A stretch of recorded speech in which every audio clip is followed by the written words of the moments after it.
According to data from the CDC, of all the Americans who died from the coronavirus, more than 90% of them had comorbidities, serious other illnesses.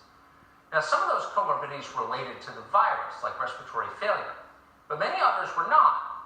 Those are the facts. But you're not allowed to air them on social media. Twitter deleted a tweet with the data the president retweeted today. Why would it be forbidden to tweet CDC data? What are they hiding? And why shouldn't we be nervous about that? Mark Siegel is a Fox News medical contributor. He joins us tonight. Doctor, thanks so much for coming up. Why would it be a crime to tweet CDC numbers? Well, Tucker, it's because of the misinformation campaign, isn't it? Now, I want to give you something about the lessons of history tonight. Let's start in the 1918 Spanish flu, everyone. Back then, over 50 million people died, and over 50% of the deaths were listed as pneumonia. But guess what we found out? It was actually bacterial pneumonia that killed people the vast majority of the time. It wasn't the Spanish flu. Now, flash forward, 2020, COVID-19, over 40% of the deaths, over 68,000 deaths occurring in nursing homes among our elderly. Obesity causing over 50.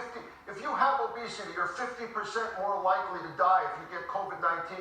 And as Tucker said, diabetes, heart disease, lung disease, all other conditions that are going along with this. The president tweets this. I believe he tweeted this to reassure people that have none of these conditions that might be younger. Tucker, back in 1918, the average age of death was between 20 and 40 years old. Well, that's not true now, isn't it? We're dealing with elderly people. So it's reassuring to know that if you're young and healthy, you might not actually be at great risk.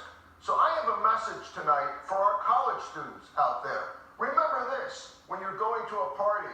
Remember 1918. Remember the ages of around 20 years old. The average age was 28 when people were dying. Right now, college students, the average age of death, 80% of the deaths are occurring for people over the age of 65 years old, and they have pre-existing conditions, and you're not in that group.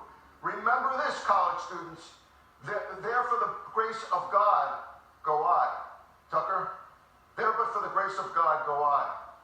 Yeah, I mean, I feel that way about a lot of things, but it's very distressing when people are afraid of data, because that's, of course, the opposite of science. Really dark ages stuff. Dr.